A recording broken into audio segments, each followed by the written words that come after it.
Availability, Anderson, Mobanga, those guys are probable. Weeks and Jamari Butler are questionable, and Gooden is doubtful. All right, fire away. Get that out of the way. That'll cut your time down here. You guys will be able to make lunch. Yeah, and just to clarify with Witt, is it just the He's ankle, questionable. Just the ankle injury that he's been dealing with? Yeah, Okay. exactly. Yep. And then when it comes to this Vanderbilt offense, have you seen them evolve at all since last season? Oh, yeah, there's definitely a development in their understanding of the offense, what they want to do. You know, second year there, right, where they've really, I think what they've done more than anything else is develop the players. As I mentioned in the press conference, I think the players that are back in this offense now are much more developed from last year. They're more confident in running the offense as well. You know, they get so much publicity about their offense in Diego, but their defense is holding teams to 19 points a game, I guess. What do you see in that defense that is particularly stingy? It's fundamentally sound. All gaps, coverages, they keep the ball in front of them. You know, they're just stingy because they're so disciplined in what they do and how they do it. And they repeat that every single time. It's not like, okay, well, we can get a shot over their head this time, or they're going to cut the B gap loose. They're just so consistent in what they do. You can have a follow-up. That's fine. I mean, just to that point, do you talk to your team about this team's not going to beat themselves? We're going to have to Absolutely. go up The first thing I said to them is that we're playing Navy.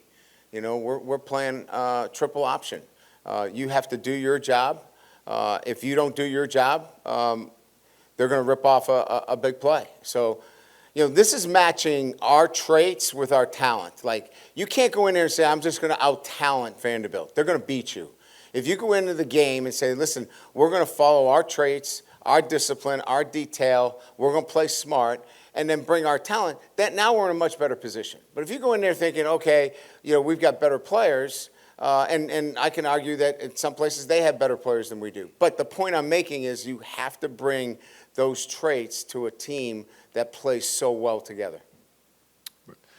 What's the process for determining if Witt and Jamari would be good to go, and what's available there if they don't? Well, when we get to a Thursday, Matt, mostly we're game time decisioning, right? You know, they're making progress.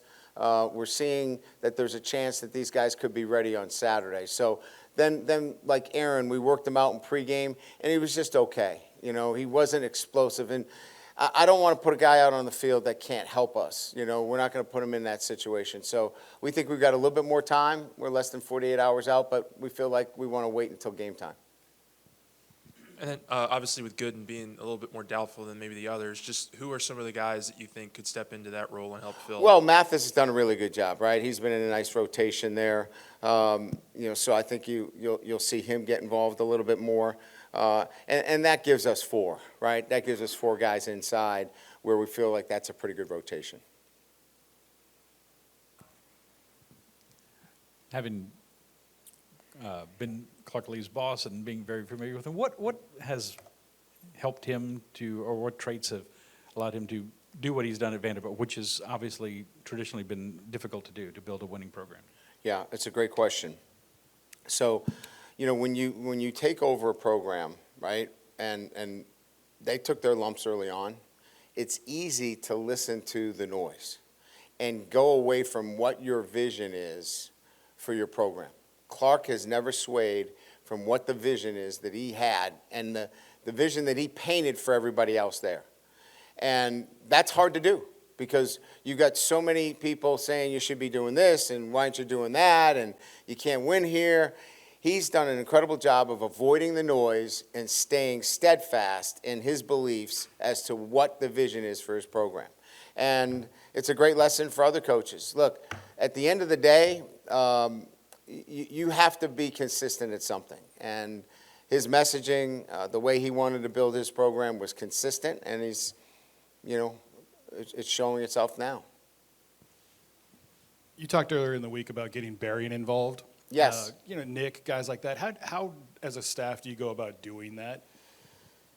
Well, sometimes it's not as easy as saying, let's get them involved, right? I mean, if they're going to play 4 under 3 deep, you know, and they're going to buzz the outside, your outside receivers now, you know, they're not as viable. You play quarters and it's match on the outside, you got one-on-one routes. So it's really just saying, look, we recognize that we've got a talented player here, and we got to find more touches. And sometimes finding those touches is circumstances, right, in the game that allows it. But we recognize his talent, and we sometimes have to create some opportunities for him. I know he's big for you guys every weekend, but with a couple of your guys up front banged up a little bit, how important is Harold for this game, especially considering the tight end Stowers that you mentioned earlier in the week being a viable threat, and just what kind of pass rush thing he can kind of have impact he can have on this game? Yeah, certainly one of the things that we've done really well is put pressure on the quarterback. But I'll be honest with you, it's going to be our ability to control first and second down, or third down becomes quick game, and it doesn't matter. You're not getting home. The ball's coming out so fast, you can't get there. So you've got to get into predictable third down situations, which then obviously that lends itself to us having some more success. So the real challenge here is first down and second down, and making sure that when they get to third down, it's more than third and short. How did the 11 o'clock workout go? Yeah, I just think it's good to get in a routine like this, Mike. You know, get them up in the morning. That's similar to the same time that they're going to get up on Saturday. We'll do this again tomorrow. It's not like we haven't done it, but we haven't done it since camp, right? We had all of our practices at 10 a.m. In preseason, but you want to get back into that routine so it's not like, wow, this is different for me. Okay, great. Thank you. The sun is not as hot out, so I can go visor. You know, I had to wear the hat because it was burning. I'm getting a little thin up top here. I didn't recognize it. But the visor can come out when the sun goes down.